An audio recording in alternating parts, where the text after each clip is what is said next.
Welcome to the Power of Owning Your Career podcast, the show for women who are seeking more fulfillment in life and simply not getting it from their current situation.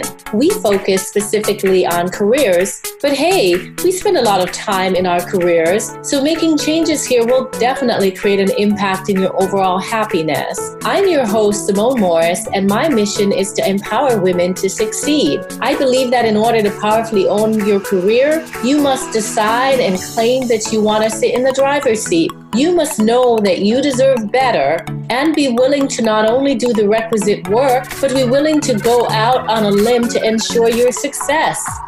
Each episode focuses on profiling a leader who is clearly demonstrating ownership of their career. Join me and my guests as we explore career journeys and bring you actionable strategies to use to get into the driver's seat for your career. Because ultimately, your career is your responsibility. Let's get into the show.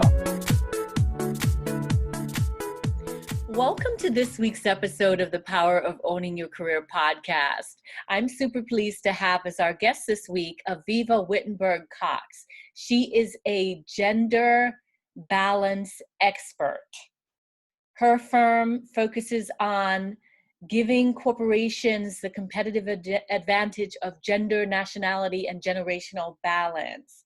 She is a successful author whose book has been awarded the MANPOWER Best Book of the Year prize. The book is Why Women Mean Business. She is featured in the Harvard Business Review on a regular basis and Forbes. She's done several TEDx talks, and she is just a powerhouse. I can't wait to dive into her interesting career story and find out how she knew she was in the driver's seat.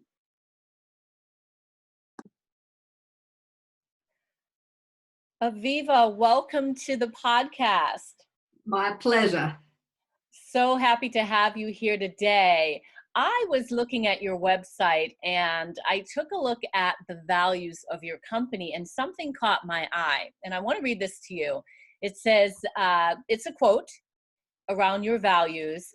It says, if we did all the things we are capable of, we would literally astound ourselves, by Thomas Edison.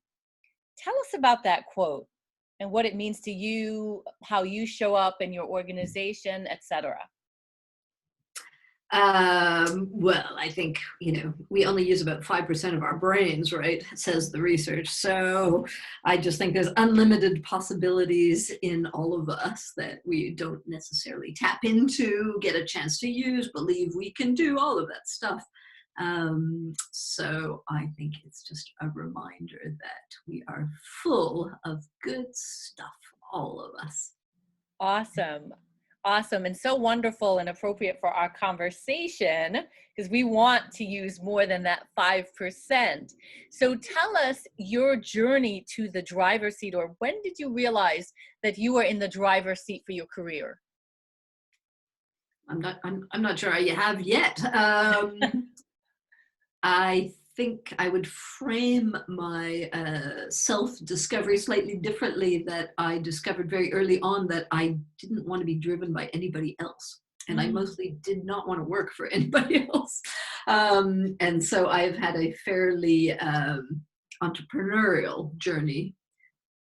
It wasn't really entrepreneurial in the way people often think of entrepreneurship as growth and creating, startups that grow into billion-dollar. It's just always been about working for myself on things I cared about with teams I really loved and created. And so independence and autonomy are my key values.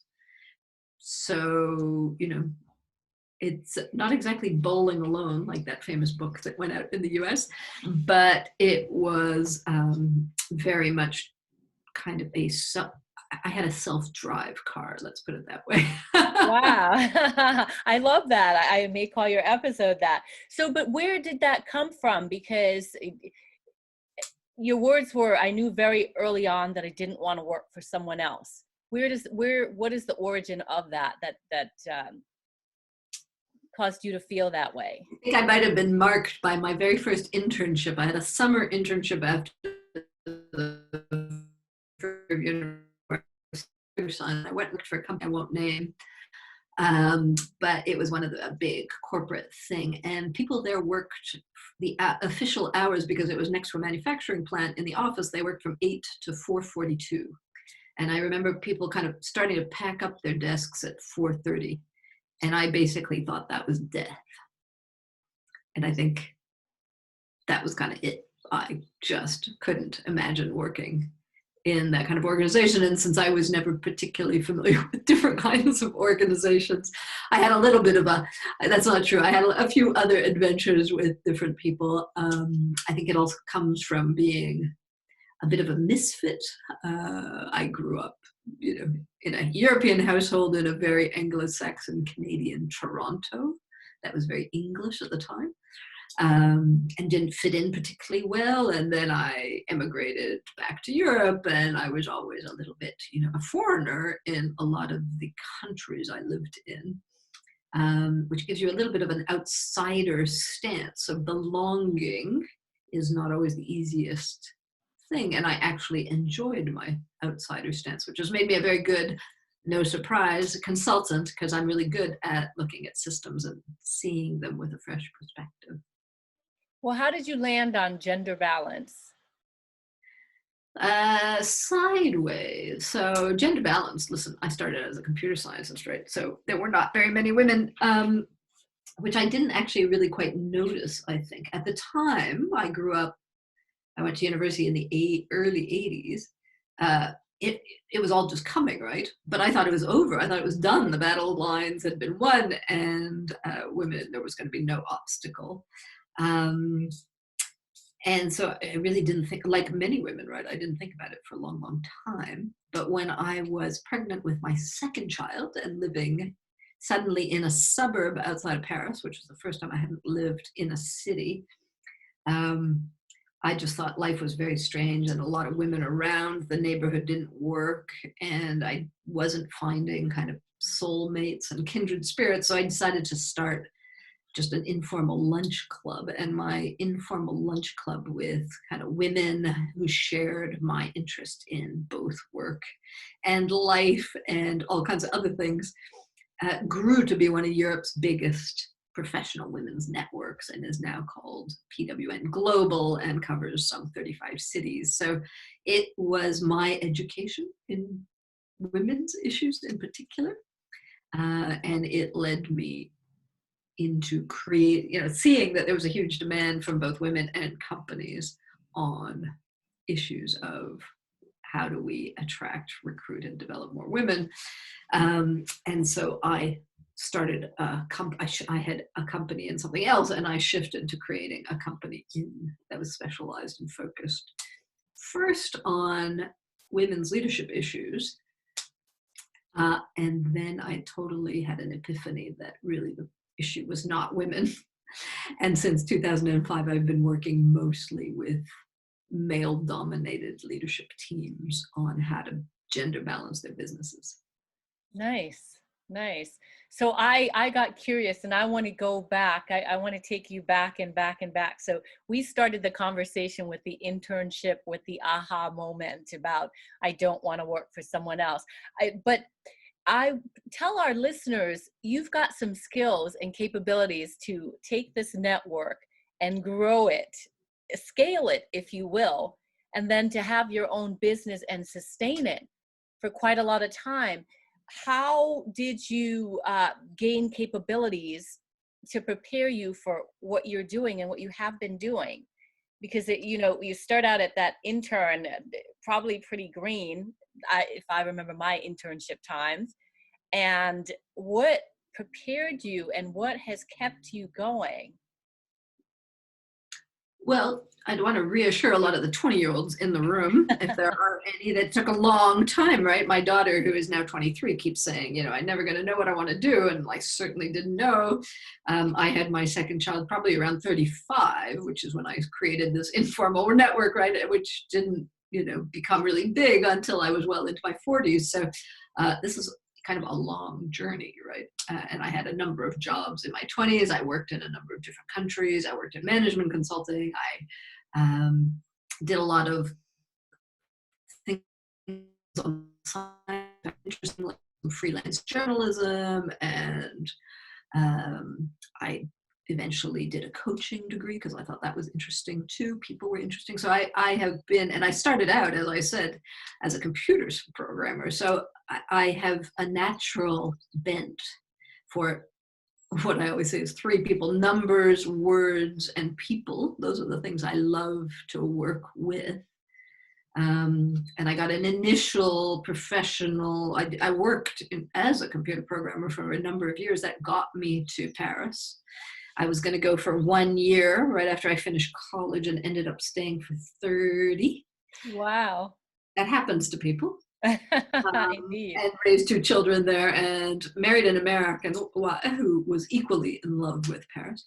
But I got into Paris at the time because I knew how to program, and the companies there needed some programming. And then later on, when I was getting a little itchy on that whole thing, I started my first company, which was kind of corporate communications on the grounds that I could speak English, because a lot of companies were investing in Europe and a lot of European companies were going international. And I thought, hey, I can write, I can, help them with their international communications, which I slipped into. So I've done a lot of that. What are the opportunities? What can I do?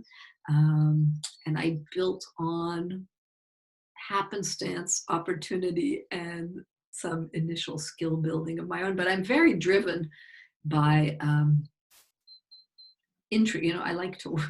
It sounds terribly selfish, but I like to work in things that interest me, and I'm interested and curious enough to learn all the time. So I like to read a lot. I like to write a lot. I write to think. I also talk to think, which annoys my friends. So when they get tired and my husband can't stand it anymore, I write to think, which builds a writing skill that's come in very handy. And I look back on what I thought at the time as being terribly chaotic. I never knew what I wanted to do, not till I was 50, for God's sake. I mean, really, anybody who thinks you're going to know what they're the lucky vocational few amongst us. I was nosing around in the dark desperately. But what's so funny about careers, it's when you look in the rear view mirror, suddenly things come together and make sense. So suddenly I understand now at 50 why, all that tech stuff was actually really handy, because now I'm a social media whiz and I know how to do my own websites and all that kind of stuff. All those years of writing in my own dark little corner to figure myself out have been very useful in writing blogs and articles and books, which I have done since. And then my constant and overriding interest in people has led me to study men and women and their extraordinary interactions over time. And all of that together is what I now do. Isn't that funny? And those are all very different chapters of what I did in my career, trying to figure out what my career actually was. Yes, it is very interesting. I want to ask you, so knowing all that you do, what is your formula for owning your career? Work for yourself. Start your own business, especially if you're a woman. And what is forget it. The world of work has not yet adapted to us. So in the interim, and until they do, start your own thing. So much easier. What is the secret sauce for continuing your own thing? Because you've done it more than once. So tell us, got the message of start your own thing. I'm there myself. I fully agree. What is the secret sauce for thriving in your own thing? So I'm a studier of life, right? And we're going to live a long time. So I do a lot. I've been reading a lot about longevity and how we're all going to live to be 100, right? So I think of life in arcs and phases. And so if I'm coaching somebody to look at their life in 7-year bits, from 0 to 100. I know it's not exactly a multiple of 7. And you look in these your chapters, what you've done and learned and taken out of each thing, and what was the highlight, and what did you learn from each phase. And over time, you begin to understand yourself a little bit and see eventual patterns, things you really enjoy doing, people you really enjoy doing it with. And I find, at least in my life, I have these really distinct arcs where I like to learn, so I like new things. And so you go through this thing and then you develop some mastery, right? You never know what you're doing until you've done it for a few years. And then you can start to sell it and maybe somebody else will pay for it. And then you get really good and then you do it some more. And then eventually you do it enough that you're sick of it and it gets a little bit has been. For some people will anchor from their entire careers in a space. For me, I get to the top of my arc and I say, I think I'm getting a little tired. I wonder what will be next. And then at the top of the arc, I start seeding the next arc. So I start talking to people in other areas, or I start a nonprofit, which I didn't mean to start a nonprofit. I started a lunch club with a few friends, right? That grew and something emerges. And then you say, oh, maybe this is my next arc. And then it becomes your next business. And then you're off and running and then you're learning something new. And how you get out of the old arc depends on the structure and whether you can sell it to the people who you were working with, or whether you just let it die, or whether you sell it on to somebody bigger. All of those things are possibilities. And I think that has happened to me a number of times. So arcs and phases is everything. And, my conclusion on all of that is that we have to, one of the key skills, I think, for the future, for all of us, is to become really skilled transitionists. So really good at changing, right? Because we're going to have multiple careers. We're going to have much longer careers. Careers are going to be 50 or 60 years long. So I always say, we got to prepare for a marathon. And in a marathon, you might need a few different sneakers, right? So I always invite people to, what sneaker do they need for the next phase? You've said so many good things, and I'm taking notes only because when I do these interviews, I hear themes or words. I get excited by words that resonate with me, and I like to title the episode correctly. So I was writing down while you were speaking: arcs and phases, be good at transition, prepare for the marathon, look in your rearview mirror, find your arc. These things that I've written down. But if you had to title your body of work or your career, what would be the title? Thriving to 100.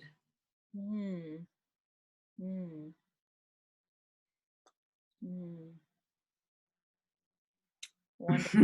Wonderful. I'm just letting that, resonate with me.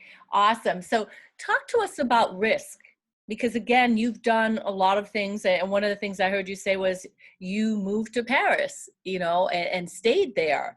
And you've been doing all these different things. How does risk enter, or how do you look at it in your career and having an appreciation for taking risk? I don't think I've ever had a sense of taking risk with whatever I've done. So moving to Paris, I have a French nationality. I speak French. My mother's French. And I moved and lived in the upstairs, garret room of an aunt and uncle for a year to get me started. That's not risky, right? That's just like an opportunity. And I think there's an entrepreneurial mindset. I really never thought I'd be an entrepreneur either. I mean, this is so far out of my family culture. My family is academics and they think the business is kind of dirty. And this is like, but part of the entrepreneurial mindset is I really struggle with what people always ask you, well, how do you manage failure or something? But failure is a perspective. I don't ever think I fail. I always learn, right? Something works or it doesn't work, but it's not, I never think of that as a failure. I just think of it as, okay, what's the lesson there? And that, obviously that, and I've got quite a lot of things to try and ideas. And so I think I try not to take things too personally.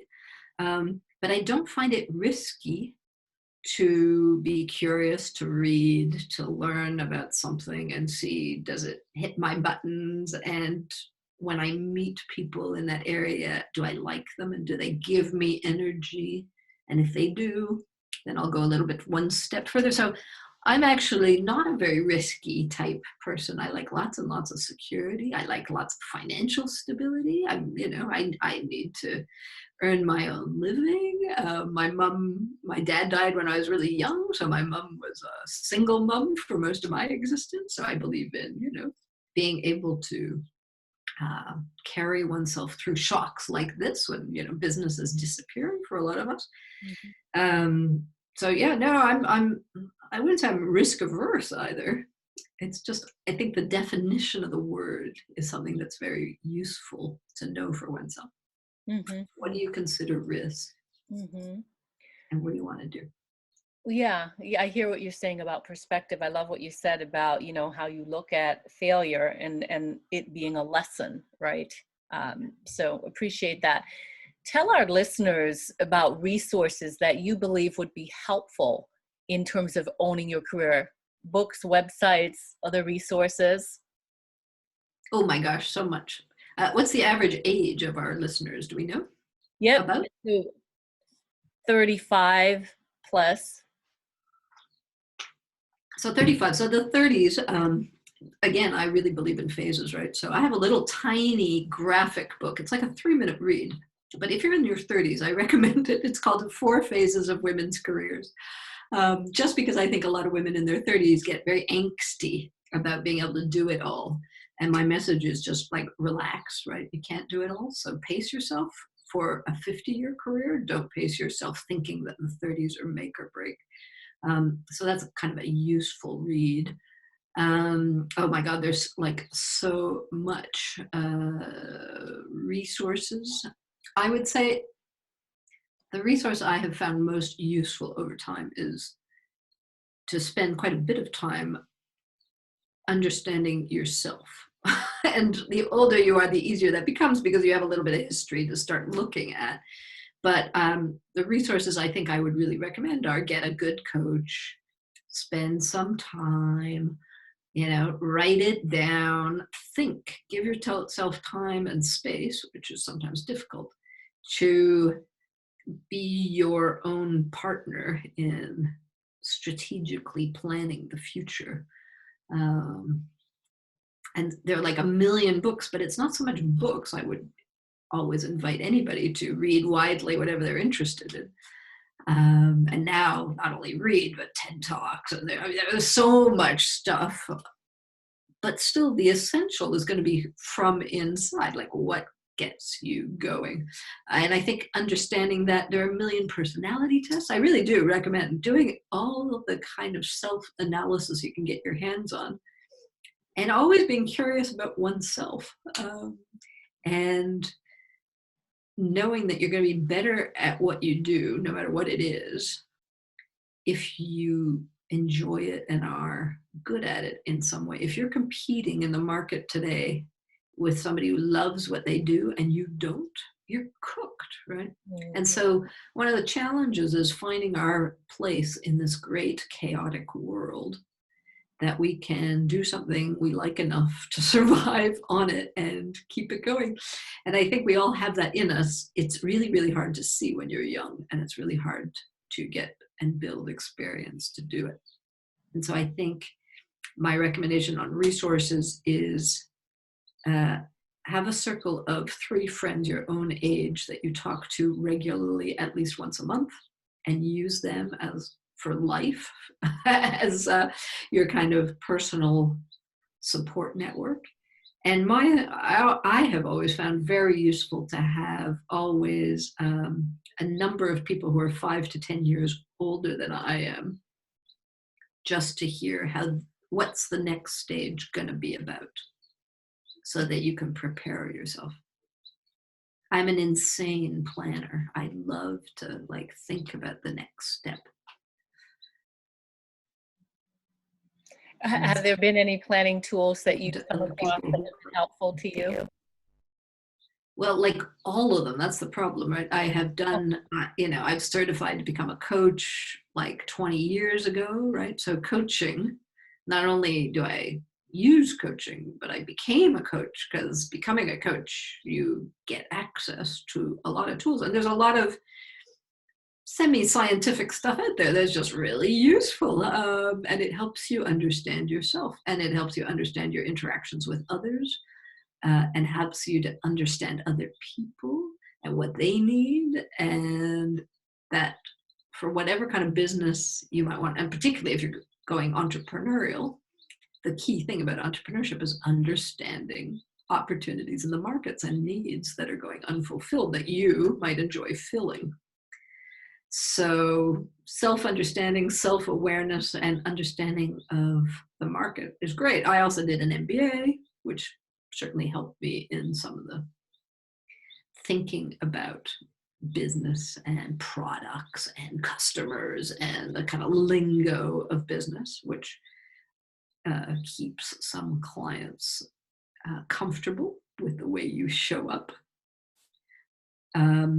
Certainly all the international work that I did and wandering around and living in different countries has helped in doing what I want to do, which is always, I'm always much more interested in global projects or cross-country projects than just any one country, which I find not as interesting. I'm totally hooked on cultural differences and cross-cultural realities, which helps you understand yourself and your own and where you come from.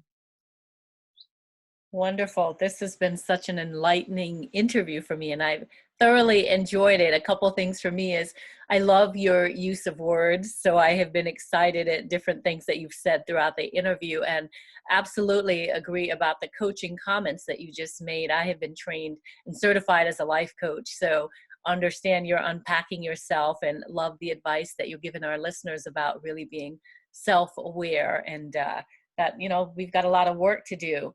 Please tell our listeners how they can stay connected with you if they'd like to after this episode. Absolutely. So my corporate website is 20-first.com. And I also have a more general website, which is just my name, AvivahWittenberg-Cox.com. And there you will find all my books and articles and resources of all sorts of things that are on offer. Wonderful. Well, Avivah, thank you so much for being a guest on the Power of Owning Your Career podcast. My great pleasure, Simone. Talk to you soon. Awesome. Have a great day. You too. Thank you so much. Bye-bye. Thank you for listening to the Power of Owning Your Career podcast. It is my hope that you enjoyed today's episode. You can check out the show notes for this episode on the SimoneMorrisEnterprises.org website by clicking the podcast menu. Be sure to subscribe on iTunes and tell a friend or two about it.